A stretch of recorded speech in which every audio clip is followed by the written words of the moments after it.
श्री निर्गुण पादुका दर्शन। भीमरूपी महारुद्रा वज्र हनुमान मारुती वनारी अंजनी सूता रामदूता प्रभंजना महाबली प्राणदाता सकळा उठवी बळे सौख्यकारी शोकहर्ता धूत वैष्णव गायका दीनानाथा हरिरूपा सुंदरा जगदंतरा पाताल देवता हंता भव्य सिंधूरलेपना लोकनाथा जगन्नाथा प्राणनाथा पुरातना पुण्यवंता पुण्यशीला पावना परितोषका ध्वजांगे उचली बावो आवेशे लोटला पुढे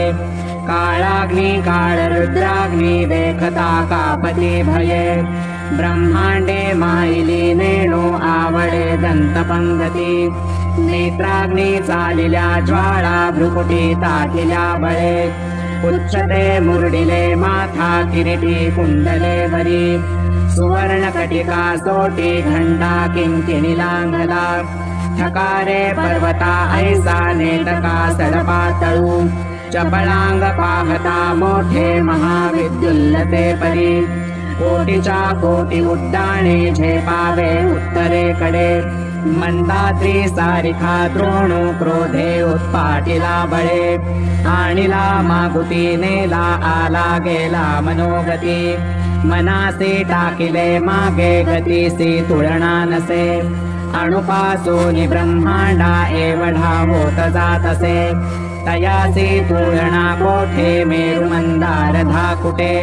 ब्रह्मांडा भोवते वेढे वज्रपुच्छे करू शके तयासी तुलना कैची ब्रह्मांडी पाहता नसे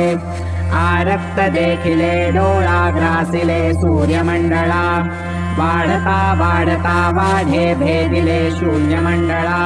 धनधान्य पशुवृद्धी पुत्र पौत्र समस्तही पावती रूप विद्यादी स्तोत्र पाठे करोनिया भूत प्रेत संबंधादी रोग व्याधी समस्तही नासती तूटती चिंता आनंदे भीमदर्शने हे धरा 15 श्लोके लाभली शोभली भली दृढदेवो निस्संदेहो संख्या चंद्रकळा गुणे रामदासी अग्रवर्णू कपिकुळासी मंडणू रामरूपी अंतरात्मा दर्शने दोषनासती भीमरूपी महारुद्रा वज्र हनुमान मारुती वनारी अंजनी सूता रामदूता प्रभंजना महाबली प्राणदाता सकळा उठवी बळे सौख्यकारी शोकहर्ता धूत वैष्णव गायका दीनानाथा हरिरूपा सुंदरा जगदंतरा पाताल देवता हंता भव्य सिंधूरलेपना लोकनाथा जगन्नाथा प्राणनाथा पुरातना पुण्यवंता पुण्यशीला पावना परितोषका ध्वजांगे उचली बावो आवेशे लोटला पुढे काळाग्नी काळरुद्राग्नी देखता कापती भये ब्रह्मांडे माईली नेणो आवडे दंतपंगती नेत्राग्नी चालिल्या ज्वाळा भ्रुकुटी ताकिल्या बळे उच्चते मुरडिले माथा किरीटी कुंडले वरी सुवर्ण कटिका सोटी घंटा किंकिणी लांगला ठकारे पर्वता ऐसा नेटका सडपातळू चपळांग पाहता मोठे महाविद्युल्लते परी कोटीच्या कोटी उड्डाणे झेपावे उत्तरेकडे मंदात्री सारिखा द्रोणू क्रोधे उत्पाटिला बळे आणिला मागुती नेला आला गेला मनोगती मनासी टाकिले मागे गतीसी तुलना नसे अणुपासून ब्रह्मांडा एवढा होत जातसे तयासी तुलना कोठे मेरु मंदार धाकुटे ब्रह्मांडा भोवते वेढे वज्रपुच्छे करू शके तयासी तुलना कैची ब्रह्मांडी पाहता नसे आरक्त देखिले डोळा ग्रासिले सूर्यमंडळा वाढता वाढता वाढे भेदिले शून्यमंडळा धनधान्य पशुवृद्धी पुत्र पौत्र समस्तही पावती रूप विद्यादी स्तोत्र पाठे करोनिया भूतप्रेत सम्बन्धादि रोगव्याधि समस्तहि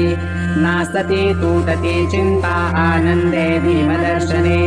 हे धरा 15 श्लोके लाभली शोभली भली दृढदेवो निस्सन्देहो संख्या चन्द्रकला गुणे रामदासी अग्रवर्णु कपिकुलासि मण्डनु रामरूपी अन्तरात्मा दर्शने दोषनासति भीमरूपी महारुद्रा वज्र हनुमान मारुति वनारी अंजनी सूता रामदूता प्रभंजना महाबली प्राणदाता सकला उठवी बळे सौख्यकारी शोकहर्ता धूर्त वैष्णव गायका दीनानाथा हरिरूपा सुंदरा जगदंतरा पाताल देवता हंता भव्य सिंधूरलेपना लोकनाथा जगन्नाथा प्राणनाथा पुरातना पुण्यवंता पुण्यशीला पावना परितोषका ध्वजांगे उचली बावो आवेशे लोटला पुढे काळाग्नी काळरुद्राग्नी देखता कापती भये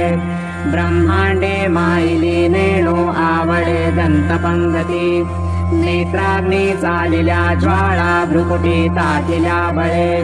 उच्चते मुरडिले माथा किरीटी कुंडले वरी सुवर्ण कटिका सोटी घंटा किंकिणीलांघला ठकारे पर्वता ऐसा नेटका सडपातळू चपळांग पाहता मोठे महाविद्युल्लते परी कोटीच्या कोटी उड्डाणे झेपावे उत्तरेकडे मंदाद्री सारिखा द्रोणू क्रोधे उत्पाटिला बळे आणिला मागुती नेला आला गेला मनोगती मनासी टाकिले मागे गतीसी तुलना नसे अणुपासूनि ब्रह्मांडा एवढा होत जातसे तयासी तुलना कोठे मेरुमंदार धाकुटे ब्रह्मांडा भोवते वेढे वज्रपुच्छे करू शके तयासी तुलना कैची ब्रह्मांडी पाहता नसे आरक्त देखिले डोळा ग्रासिले सूर्यमंडळा वाढता वाढता वाढे भेदिले शून्यमंडळा धनधान्य पशुवृद्धी पुत्र पौत्र समस्तहि पावती रूप विद्यादि स्तोत्र पाठे करोनिया भूतप्रेत सम्बन्धादि रोगव्याधि समस्तहि